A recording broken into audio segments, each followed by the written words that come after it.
Hello, and welcome to Trade Talks. I'm Tom O'Brien, the Executive Director of the Center for International Trade and Transportation at California State University, Long Beach. And I'm very pleased to welcome you to this launch of what we hope will be an engaging quarterly series where we invite around the negotiating table industry experts to discuss pertinent issues relevant to the trade sector. And I'm pleased to be joined today for this first Trade Talks by Paul Bingham, who's the Vice President of Trade, Ports, and Logistics for the Economic Development Research Group, or EDR, which is a Boston-based company. And Paul joins us from Southern California. So welcome to Trade Talks, Paul. Thank you, Tom. Great to be here today. Let's start by learning a little bit more about what you do as a trade economist and why it's important to our understanding of the trade sector. My career has been based around consulting, looking at international trade. And mostly that involves providing market analysis and forecasts to decision makers. And EDR Group's specialty is working in conjunction with public sector agencies, feeding decision makers, either elected officials or sometimes the staff in terms of their own ability to do analysis of markets, and trade specifically in terms of its importance in the economy. So we do economic impact studies, we do cost-benefit analysis that gets used in prioritization of projects, and we do forecasting as well as regular market analysis looking at what's changing and the expectations for how it's likely to change in the future. No, that's good, and I think that's an ideal setup for this first Trade Talks, where we want to talk about the state of global trade at home and abroad, for reasons that you mentioned that include the health and well-being of our nation's economy as a whole. So let's start with talking a little bit about what the trade sector is, because it means different things to different people. So from your perspective as an economist, how do you define the trade sector? I look first at the industries that are directly tied to trade. So that's something like a customs broker or a freight forwarder or a longshoreman or somebody who's primarily engaged in trade. But it goes way beyond that in terms of its importance in the economy. There are many people who have at least a portion of their job tied to trade. So what we end up looking at is what we call the trade intensity of industries. How much of their supplies, how much of the components and the inputs that they use in production comes from overseas, how much of that is traded. And very importantly, in fact increasingly importantly, how much of it is sold overseas, how much is exported.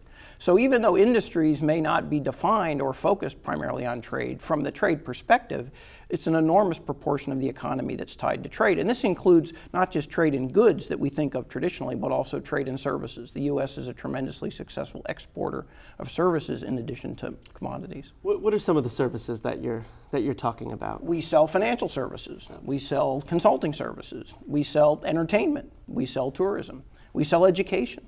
Those are all classified as services that are purchased by foreigners. The country earns income from selling those to countries overseas or their residents or their businesses, and we earn earnings from those exports as export activity that if we didn't trade, we wouldn't get and we wouldn't have to support our economy. Does the sector include manufacturing, retail? Is that all part of the mix as well when you look at the numbers? When I look at the numbers, absolutely, because very much it's tied to the successfulness, the competitiveness of the various industry sectors we have. The manufacturing that's oriented towards export, and increasingly the extractive resources, and even the service businesses that are selling their services, their products overseas to customers that actually in the world economy make up the biggest part of the market. Most people in the world are not living in the United States. The biggest market is overseas, so for the economy to be successful, being able to sell internationally and engage in trade inherently to do that is part of what I consider important as the trade sector. And I think most of the people joining us around the negotiating table today for Trade Talks are consumers of goods, particularly those of us who get goods shipped to our home. How does the last mile impact the trade sector? Is that part of what you look at as well? It goes right to the door. If I order something using e-commerce, or I make an order in a store or some other channel through the distribution centers that get delivered to my home, I'm the endpoint for that trade. If it's an import, even sometimes it's a product that I think of as made domestically, there may be an input to that that's internationally traded. So everybody watching is a part of the supply chain then? It would be incredibly difficult to escape being part of the supply chain and live in the United States today. Well, one of the things I know that that in the state of California that the state's grappling with in trying to figure out the effectiveness of the trade sector is measuring it, right? And competitiveness is one of those areas that the state's interested in measuring. I suppose you have to start with what the freight sector is first and foremost, but once you know what it is, how do you measure it? I mean, it seems like it's a lot of component parts.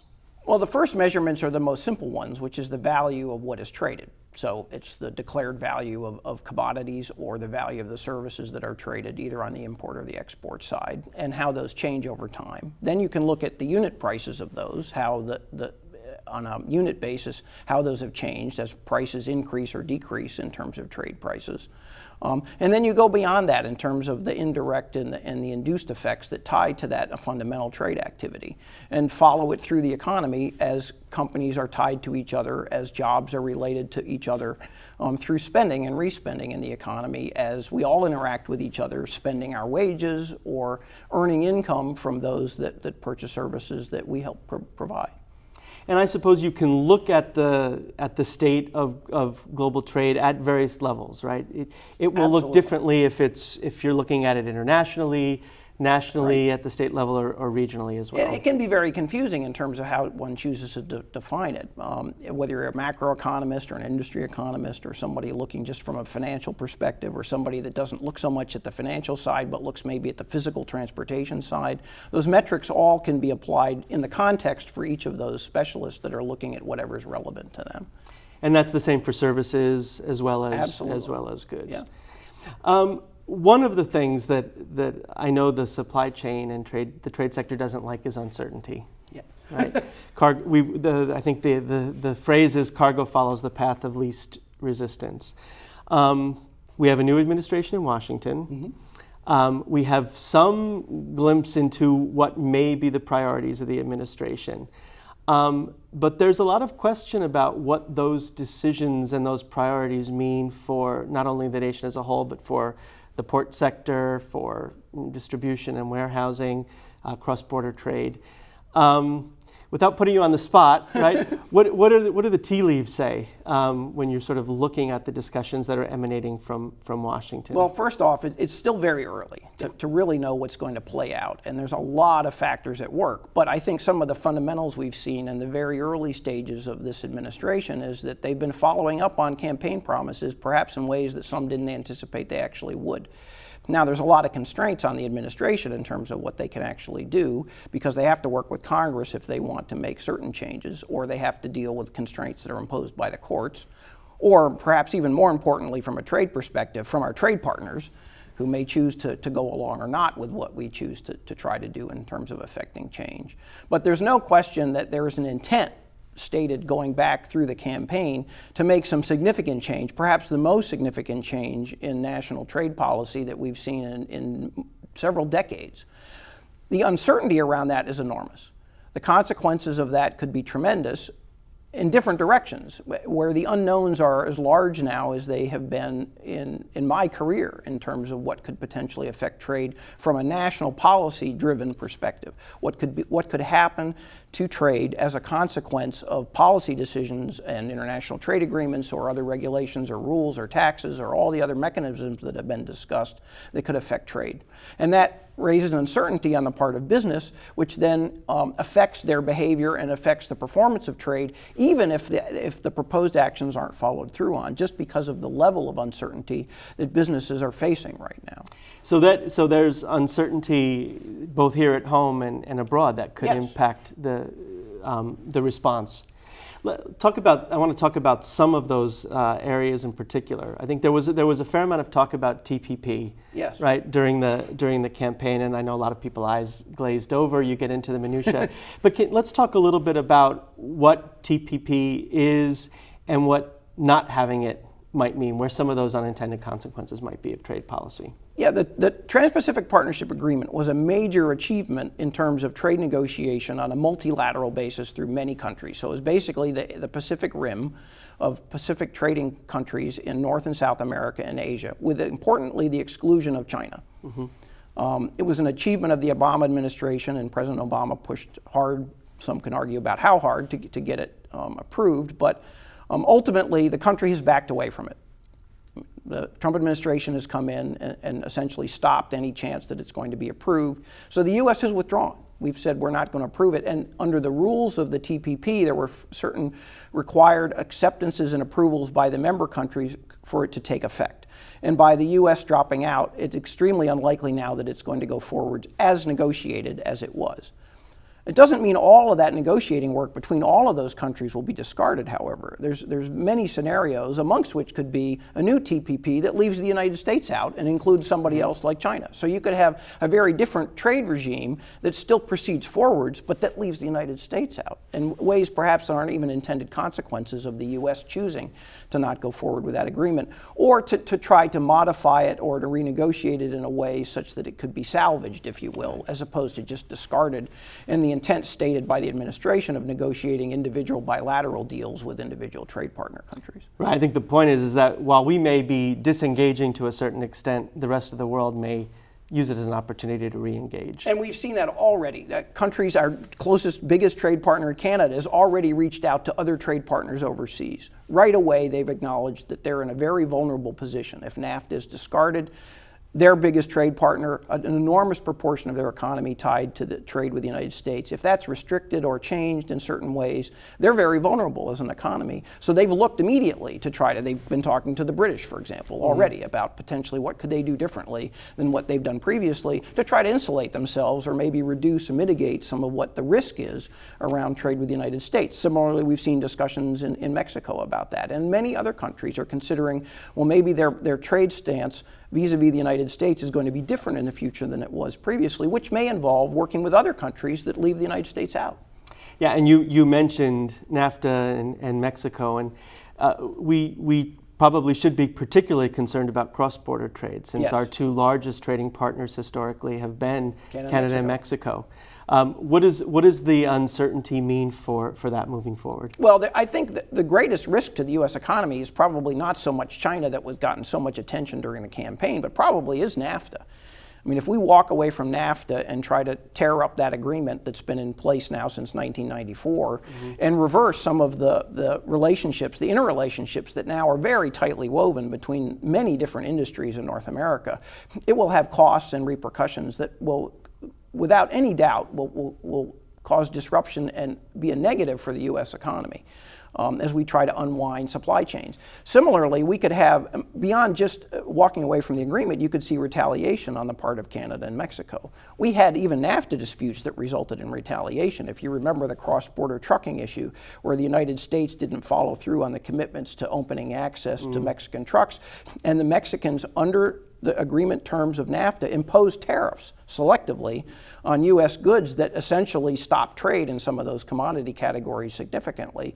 which hurt certain politicians' districts, which they were targeted at the time. Right. But it was evidence of proof that Mexico was willing to take action in retaliation to trade stances of the United States. And I don't think there's any reduction in that likely now going forwards, especially with the attention that Mexico's received from the administration. So the law of unintended consequences may apply. Absolutely. And I think we don't really even know where those might go, because in many cases the politics within the foreign trade partner countries is not clear. You know, we see the rise potentially of a very different sort of regime in France with the current political campaign underway. And we've seen Brexit happen, where the British have already pulled out of the EU. There's a lot of uncertainty that could be further accelerated or aggravated by changes in trade policy the United States engages in. And what will be the first set of indicators you'll look at to see where the impact of that policy is realized? Actually, some of it we can look at right now. We can look at foreign direct investment numbers. We can look at decisions being made that affect longer term the volumes of trade that we'll see in ways that aren't directly just the trade quantities that are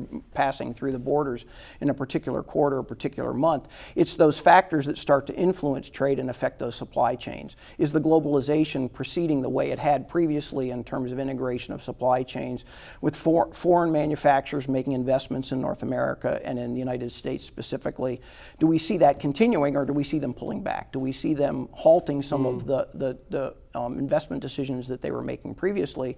And conversely, do we see U.S. manufacturers making changes where they're pulling back perhaps from some foreign markets, trying to, say, pacify something within the United States borders, but then at the same time yielding or giving up some potential for growth international trade that would have been tied to business that they could have pursued with some different investment decisions. And would you anticipate seeing regional differences here in the U.S. where you significantly so. Yeah, absolutely. I mean, there are regions that are much more tied to certain types of trade than others, and obviously those that are on the coast, especially in California as a gateway to Asia, are much more dependent on trade than some of the interior states and economies that are less tied directly to the performance of trade, but yet still have dependencies on trade. There is no state, there's no congressional district that escapes some link to international trade. It's just the proportion that can affect significantly changes in economy in terms of employment or income or tax revenues is more vulnerable for the states on the borders than they are in the interior regions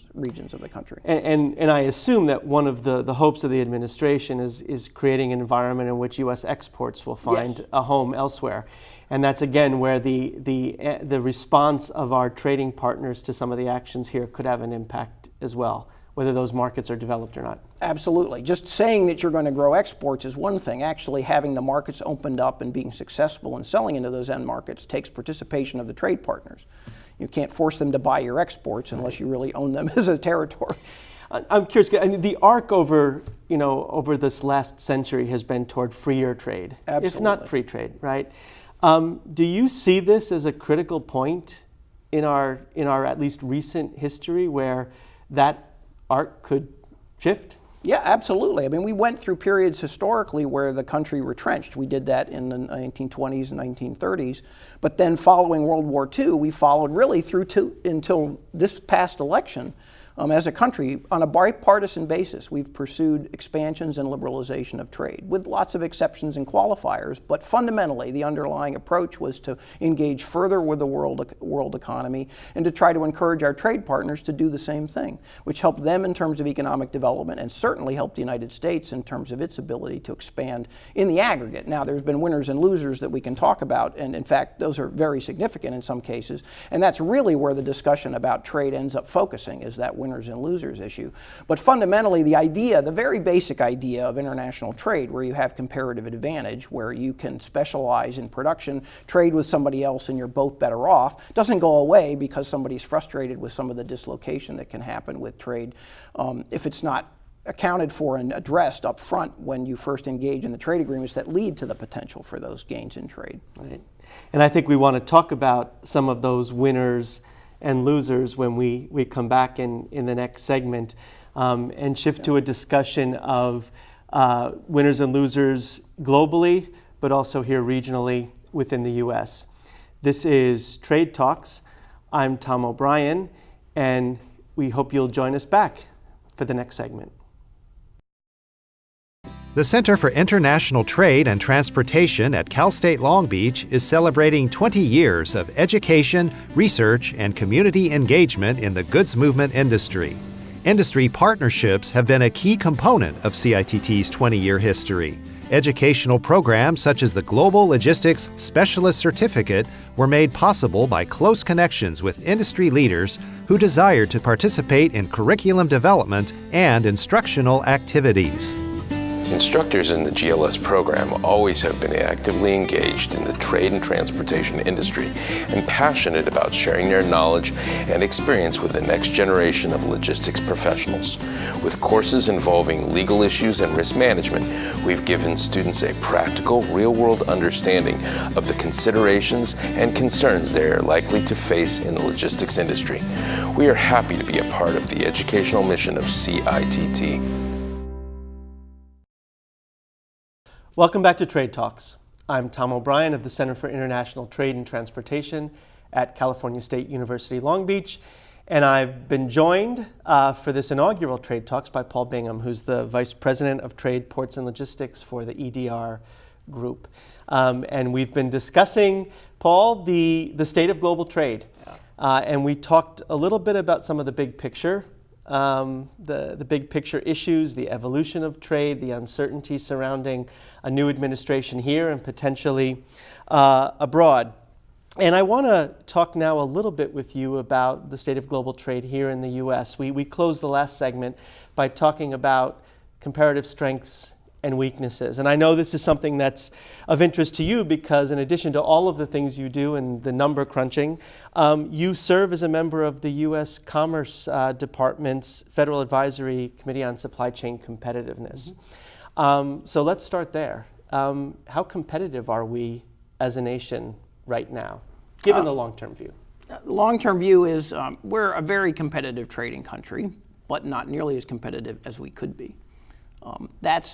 So there's sort of the two sides to look at that as a classic economist with two perspectives on it. We know that there are many things that could be done from a regulatory, a legal, a policy level that could affect the competitiveness of the country. There's also changes in management style or even the culture of the business sector that could improve the competitiveness of the country.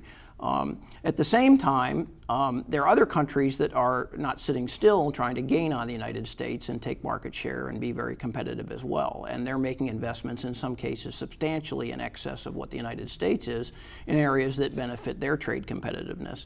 And understanding the difference between those, what are the lessons learned, what are the best practices, and that can go both ways in terms of also perhaps what we make as a policy choice to avoid doing in the United States. But a full understanding and being transparent about it and being explicit in when we make other policy decisions that can impact trade, understand what those consequences are for the trading portion of the economy. And I assume you look at some of those key indicators that we discussed earlier that would indicate to you when a country is performing at its best. That's right. And what are some of those that you look at now to sort of compare one country to another? Well, we start from a macroeconomist with what the Trump administration has been quick to jump on in their campaign, or before they became the administration in their campaign, the trade deficit. Do we import more than we export? How competitive are we? Do we have a greater appetite for foreign-produced goods than we're successful in competing to produce goods to be sold overseas? We know, for example, in the United States, a very low percentage of the total companies that exist in business in the country actually engage in export. And that's an evidence, and we can contrast that with metrics that look at other countries, such as the major countries in Europe, that have a much higher percentage of their business community that actually engages in foreign trade. Fundamentals like that are very basic to look at, but then we can drill down and look in much more detail on a commodity or by industry sector to say how much of their revenues, how much of their earnings comes from engaging in foreign trade. Or conversely, how much of the inputs, how much do they depend on suppliers that are overseas and therefore depend on foreign trade. Those metrics all start to come into play, and then we can look at financial flows, we can look at foreign direct investment, we can look at the net in terms of how much the U.S. companies are investing overseas versus how much they're investing within the United States. That's something clearly of interest to the current administration. And there are other metrics that we can follow over time in terms of comparisons of more broad economic measures of things like labor productivity. The factor inputs, the economists call them, in terms of how much we get out of them, how efficient we are as an economy in using those. And then we can look at those from the perspective of how those are used in the traded portions of the economy. How well are we using those, say, for example, in export manufacturing or resource extraction, or how efficient are we on the retail side for distributing imports that we get from overseas? You mentioned things like regulatory issues and policy. How do you measure impacts like that where it's often about perception and not about the numbers? Absolutely. There is, in many cases, what you find in the supply chain literature, which is appropriate for the business management discipline, is surveys. Actually go and measure the perceptions, measure the intent, measure the feelings of management, who ultimately are the decision makers that are going to act on those perceptions. Their perceptions of risk, or their perceptions of business friendliness, or their perceptions of what they should do in terms of being competitiveness, how risk averse they are, how willing they are to work with other potential partners, either overseas or with the United States, to be better in terms of being competitors in terms of exports, or improve their imports, and how willing are they to extend themselves in their supply chain to be transparent and share information to capitalize and gain on those opportunities where companies that work together can both gain. So you're talking about a measure of reliability as a trading partner. Absolutely. Reliability is a key part of it, and in fact something that you've mentioned earlier that is absolutely essential to understanding how trade opportunities can be successful. The reliability of supply chains is very important to those that are going to invest in them and depend on them.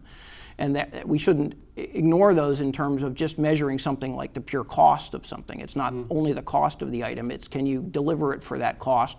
First of all, not broken, but can you do it reliably? And if you don't have reliable supply chains, then you find shifts that will occur where either customers get frustrated or companies start to have financial difficulties, and then they'll make changes. It won't be sustainable, even if the costs are low, if the reliability is not there.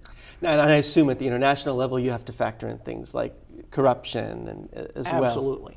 Those factors can also end up dominating a final decision that's made in terms of the potential for a business opportunity, but they're still not the only factors that matter in terms of competitiveness. Right. Shippers have options, right? That's right, They always have absolutely. options.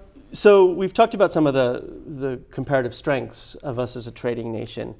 Where would you place us relative to other countries when it comes to our weaknesses, both real and perceived? Well, we have some very significant weaknesses on the infrastructure side. We have a very seriously decayed, deteriorating, aged infrastructure in this country, and it is having operational costs in terms of unreliability, but also in higher operating costs from less efficient use of the system. And it's a limitations in terms of use of capacity, which leads to inefficient use of the system, consuming more transportation resources than we would have to consume if we had better infrastructure. That has lots of unintended consequences in terms of unnecessary expense, greater emissions, environmental impacts. It uses labor in ways that is inefficient, and also can lead to dissatisfaction on the part of employees that have to cope with insufficient infrastructure. And I would point to that as probably the greatest weakness of the country, and one where the trend is not in a positive direction. Now, we have discussions on the part of the administration to turn that around, but we so far don't have actions in that direction. And that's both a short-term and a long-term goal, I would presume. Absolutely. I know I think it's the American Society of Civil Engineers does its annual scorecard, and our infrastructure still gets something around a D+, if I'm not mistaken. Yeah, they've just updated that scorecard, and my company actually has been privileged to do some economic impact consequences analysis of that. But unfortunately, it's with a bad result to say how much is this what the ASCE calls the failure to act is costing the economy in terms of those inefficiencies across industry, and what it costs us with the country not reaching its potential as an economy because of that. And solving those infrastructure challenges is not just a next quarter or next year solution. We're talking 10, 20, 30 years. This is a long-term issue. This is very long-term. In fact, it will continue through all of our careers and all of our lives because the challenges are that big and will be that long-lasting. Even though infrastructure lasts a long time, it doesn't last forever. Eventually, it needs to be replaced, whether it's the interstate system or a port terminal or an airport runway or just a road in your neighborhood. Is there something about the decentralized nature of the way we fund transportation and projects in this country that makes us more vulnerable, do you think? Well, we don't have national planning for infrastructure, much as some people might think we do. It's very much decentralized. It's down where the metropolitan areas have tremendous control and influence, and then at the state level. And the federal government has an indirect influence and tremendous influence through the funding, but they're not making the decisions. And that means we have suboptimal decision making in terms of a national perspective. It's not optimized nationally. Not that politically we want necessarily to go there, but clearly we made a decision as a country politically to go in a direction of this decentralized decision making, perhaps without fully understanding the consequences for the potential efficiency of the system as a whole, thinking of the whole nation in terms of its transportation system. Is it presumable that trade lanes could bypass the U.S. altogether? I mean, given our prominence as a trading nation and leader?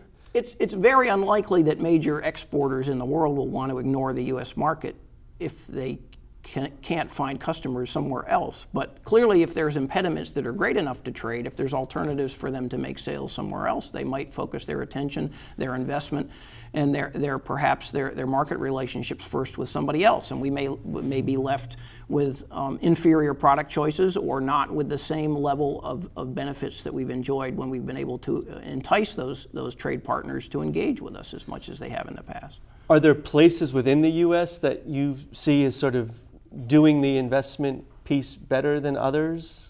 I wish I could say that there was a state that had great policies and was doing everything right, and unfortunately I can't find one.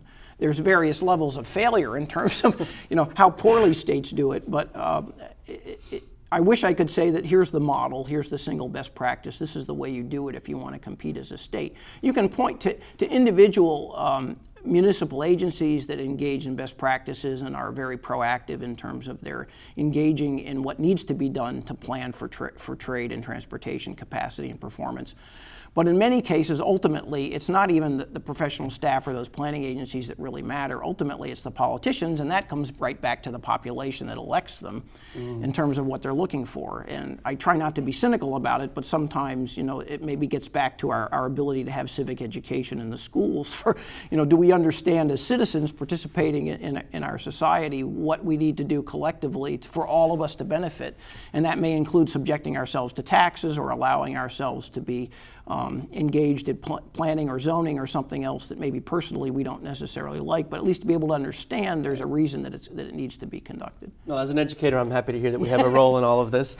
You mentioned the potential investments to take advantage of trade opportunities, and I know one of the things that has been on everybody's radar screen in recent years is an expanded Panama Canal, expanded Suez Canal, and what that might mean for where trade goes. Are we seeing any impacts that might say something about opportunities here in the U.S.? Well, those are good examples of major infrastructure investments made by countries outside the United States for them to benefit from trade. Both Panama and Egypt as countries have made the decision to make a big investment, in fact, proportionally much bigger than the United States could imagine making, in infrastructure that serves trade. Now, obviously, they earn revenue from that, and they earn a return, but it's also them having faith in the potential for growth in international trade and for them to be able to benefit. And we don't see something quite at the same scale in terms of the percentage of or the level of commitment within the United States to try to benefit from trade. And yet we see there are repercussions that affect the United States whether we engage or try to participate with what those foreign countries are doing or not. We've seen some shifts in trade patterns through the Suez Canal before the Panama Canal expansion was completed. And now subsequently with the Panama Canal expansion completed, we've started to see some of the shifts that were analyzed and discussed for many, many, many years before the decision to expand was even made. That potentially affects supply chains, it potentially affects U.S. companies and U.S. consumers and U.S. employment around the country.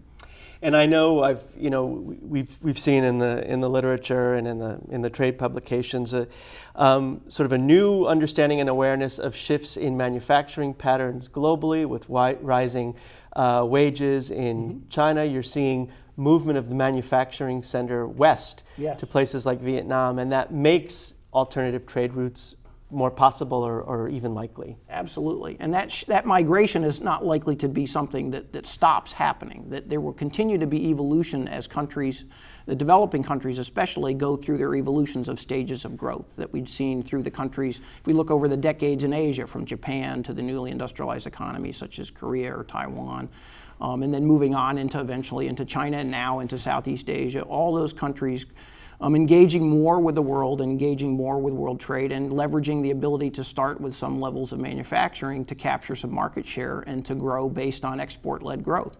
But that's not over. There's countries that really haven't been engaged in that still have the potential to do so in the future, whether it's the infrastructure-bound rules in India or the tremendous potential in the continent of Africa that has huge populations with many, many countries that are not really engaged in trade except in the most basic resource extraction kinds of ways. So that's where some of that attention paid to who the trading partners are, what the terms of those agreements are, becomes really critical.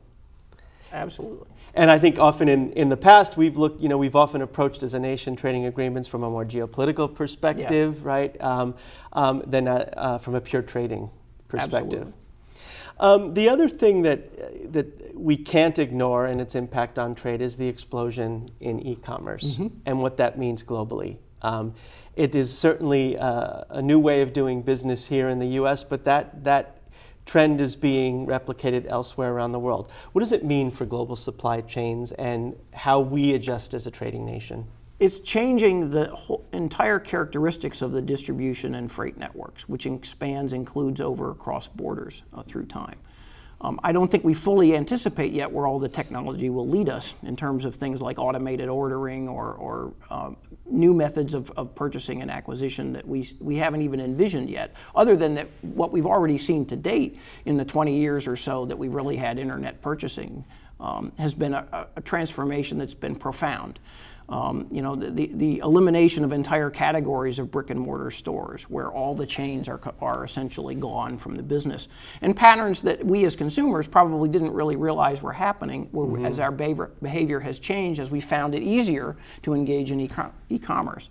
The supply chains are evolving as well to follow that, as the companies that are more heavily engaged in e-commerce sales and delivery are adapting their networks to better serve their customers in terms of delivery of those products.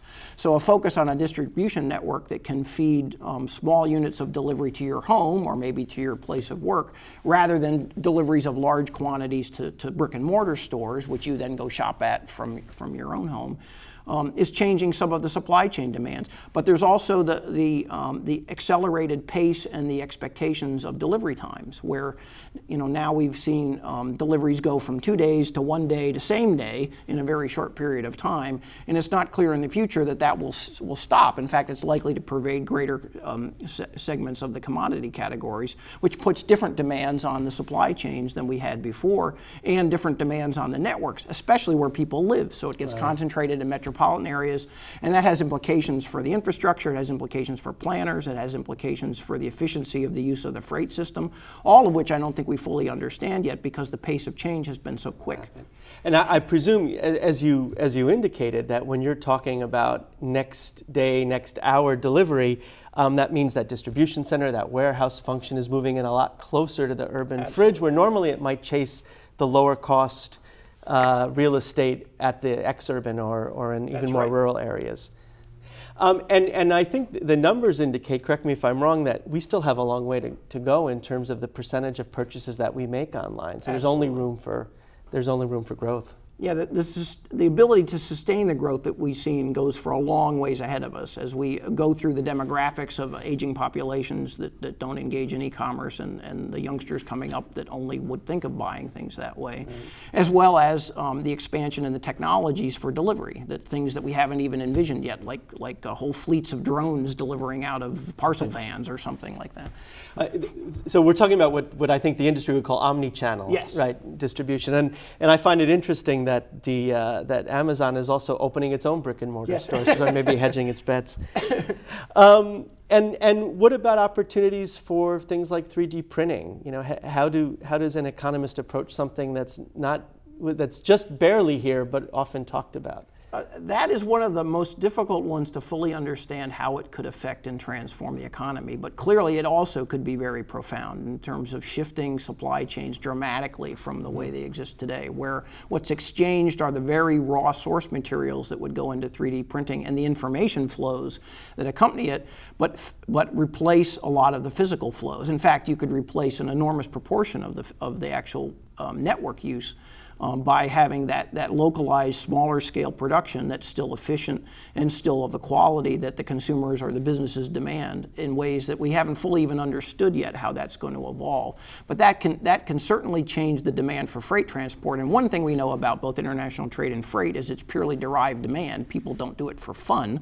You only engage in it to serve the needs that you have to be able to take advantage of the cost opportunities or the competitiveness. And if that shifts because of the adoption of much more radically different manufacturing technologies that allow different geography, that could change freight transportation the most it has in 100 years. When we come back, we're going to talk a little bit about some of those maybe canaries in the coal mine that might tell us where we're going, both nationally and here at home.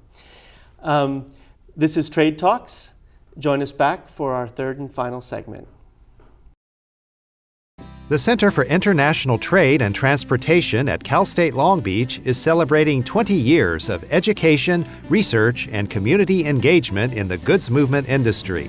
Industry partnerships have been a key component of CITT's 20-year history. Educational programs such as the Global Logistics Specialist Certificate were made possible by close connections with industry leaders who desired to participate in curriculum development and instructional activities. Instructors in the GLS program always have been actively engaged in the trade and transportation industry and passionate about sharing their knowledge and experience with the next generation of logistics professionals. With courses involving legal issues and risk management, we've given students a practical, real-world understanding of the considerations and concerns they are likely to face in the logistics industry. We are happy to be a part of the educational mission of CITT. Welcome back to Trade Talks. I'm Tom O'Brien, and I'm joined today by Paul Bingham, the Vice President of Trade, Ports and Logistics for the EDR Group. And Paul, before the break, we were talking about sort of the state of global trade, some more of the big picture discussion. I want to now sort of lead us into a discussion about what it means regionally, because both of us are here in Southern California. Do you look at any potential canaries in the coal mine that give you an indication of we need to be concerned about where the trade sector is heading? I'm thinking, we had a significant bankruptcy in ocean carriage this past year. Is that something that should be concerning us? I think there's certainly a call for awareness that wasn't there before as much as it should have been on the part of a lot of the supply chain participants.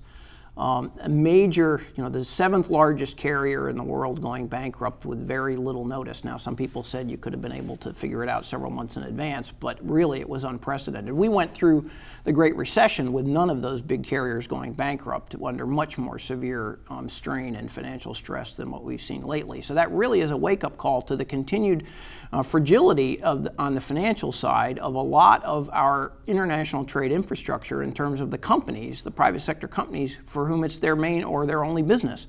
And I think that led to disruptions that were expensive and surprising to some of the supply chain management in ways that now they're going to go back and have to look at their risk management and try to understand reliability better than they obviously did when this happened.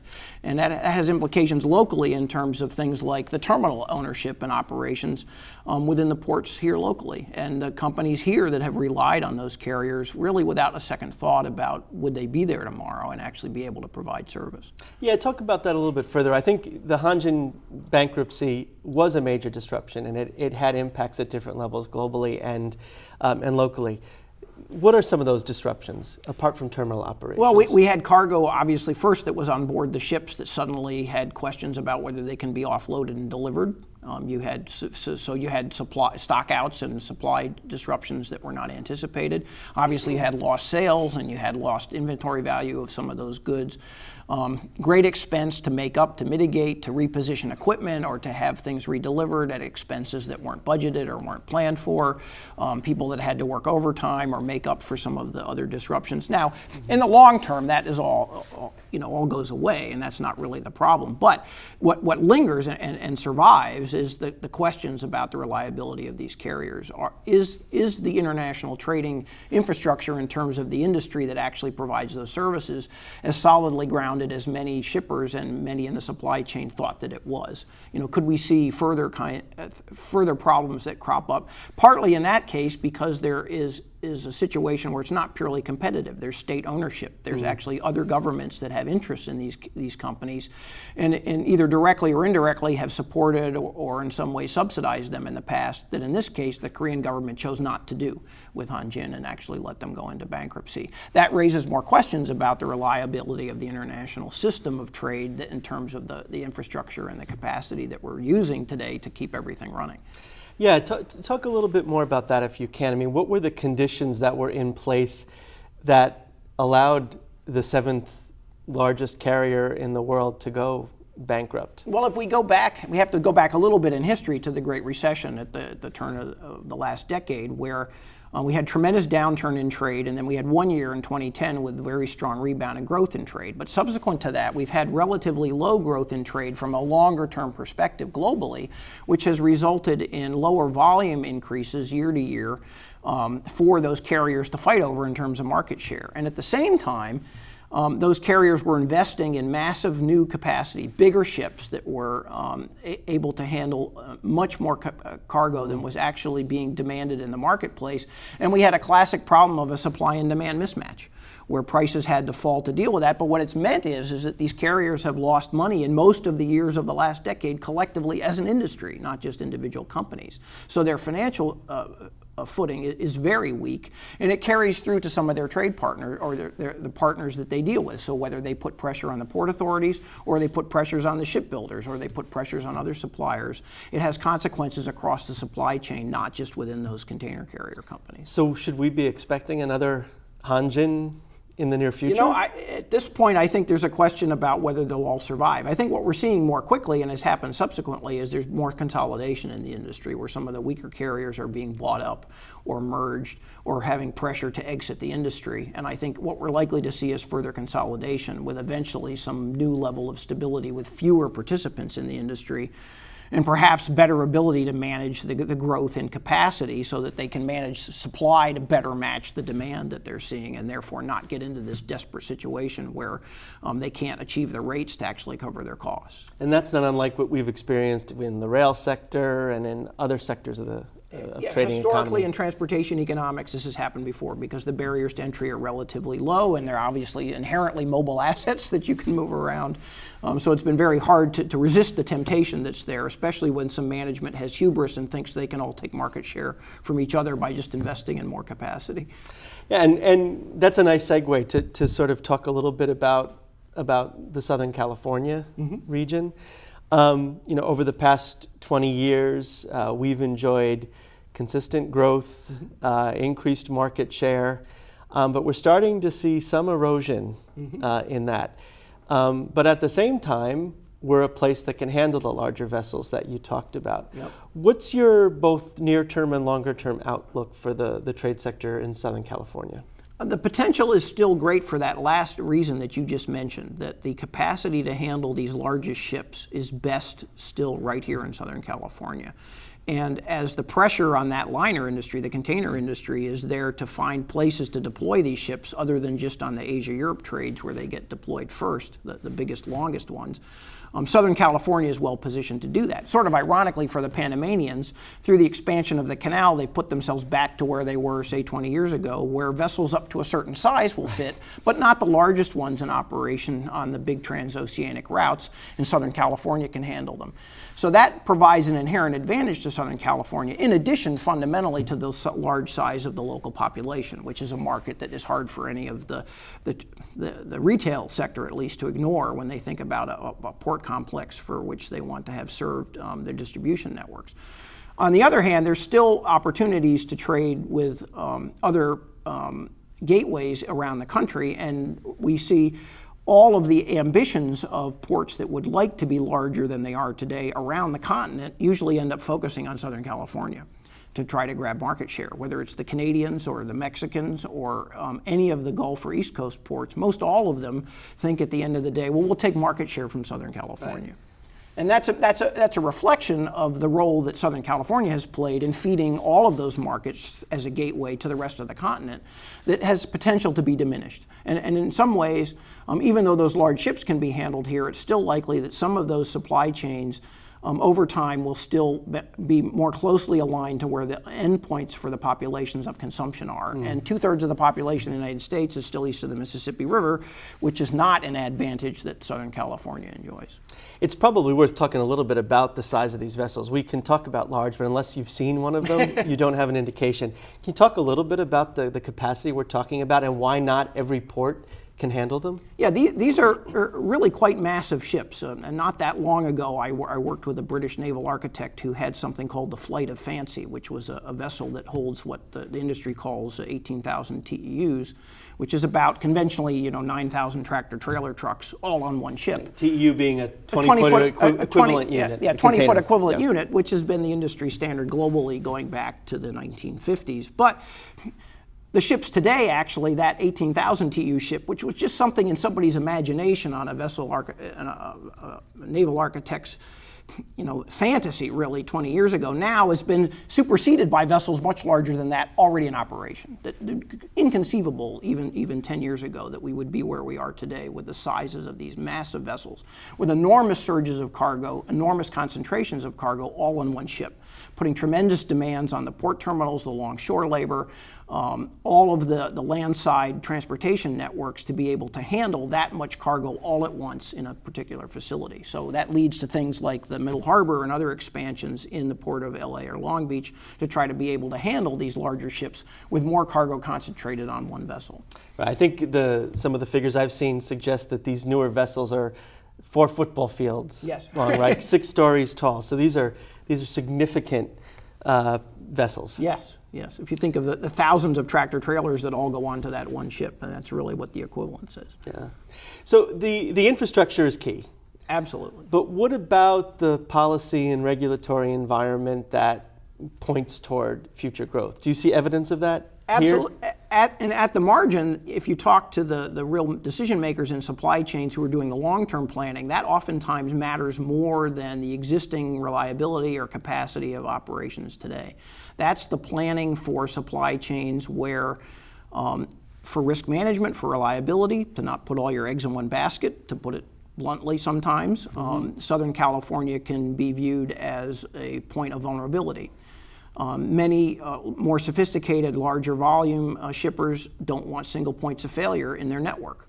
And if they view Southern California as potentially vulnerable to any sort of disruption from any direction, whether it's a natural disaster or a capacity constraint or something else, they don't want to have their business affected disproportionately by that and would like to even essentially pay an insurance to be able to use facilities elsewhere as part of their supply chains. I think that's perhaps one of the most significant risks to Southern California in the long term. And there's been some evidence of that in our recent past, right? Absolutely. We've seen diversion away from Southern California when there have been disruptions to the performance of the network here, and that's happened more than once over the last 20 years, so that there's evidence that that can happen again.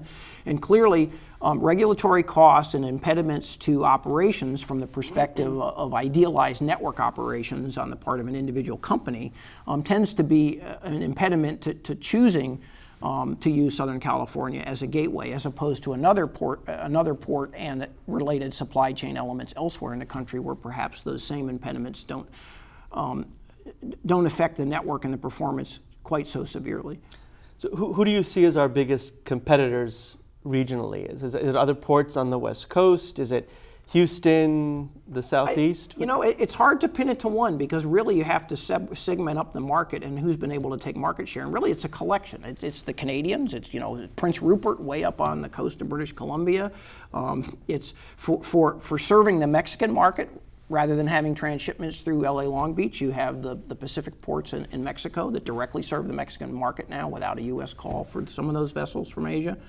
And it's the East Coast ports and the Gulf Coast ports serving and competing, in some cases on the same trade routes through Suez or through Panama rather than coming into the U.S. West Coast, with ports that are investing, ports that are expanding in the East Coast to try to compete, to be able to handle larger vessels as well. Yeah, you mentioned transshipment, and one of the things that this regional trade sector has done has been able to get goods off of those larger vessels to markets that are outside of our region. So yes. That's the question: if those goods can go in through other ports in the U.S. or in Mexico or Canada. That's right.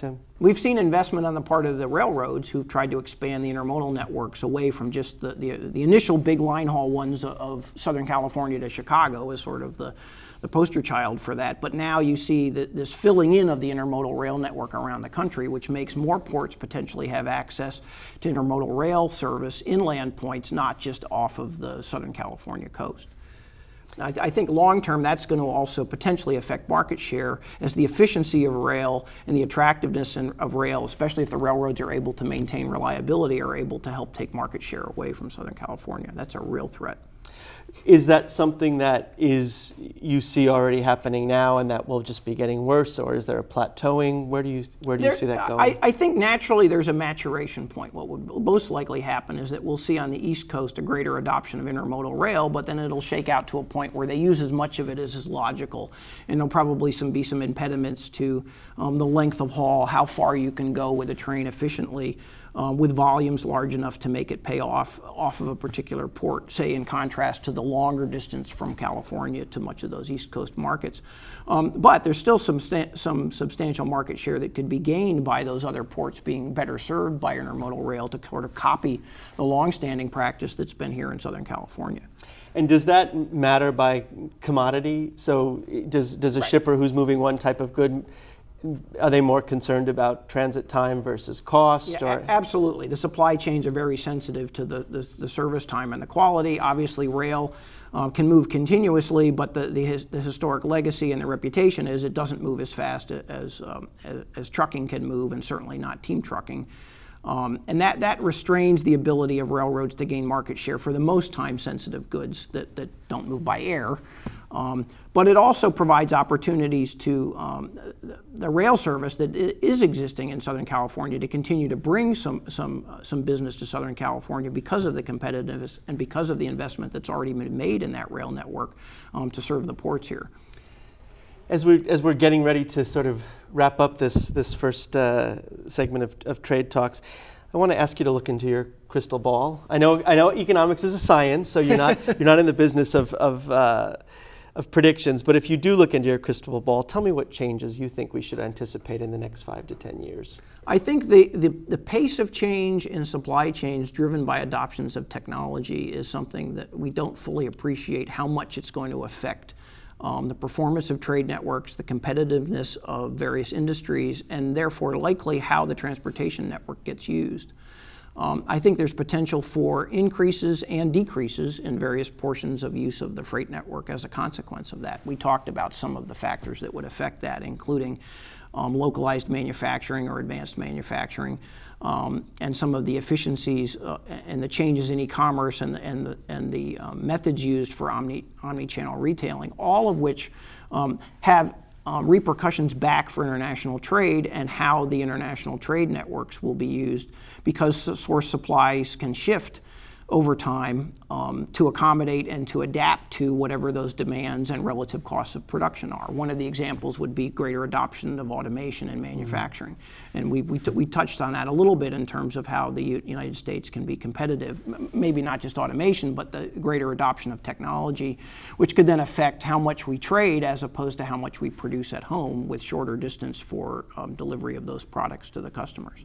And I assume those trends are just as important to the freight stakeholders, the people who move the goods, as it is to the elected officials who create the policy. Well, they should be. Hopefully that the freight stakeholders can have that medium to long-term perspective and not just be managing to the next quarter or the next fiscal year. And similarly, also, hopefully, our elected officials and the public planning officials can also have a longer-term perspective and not just worry about the next election cycle in terms of decisions that are made that benefit society and benefit our economy. Well, Paul, I want to thank you for being our first guest and for being fascinating and providing what I think is really useful information for all of the freight stakeholders here in Washington and abroad. Thank you. And thanks to all of you for being part of this first Trade Talks series. Trade Talks is a quarterly segment where we'll be talking to experts in international trade here and around the world. And I hope that you'll continue to join us at the negotiating table for the next round of Trade Talks. Until then, I'm Tom O'Brien. Thank you and goodbye.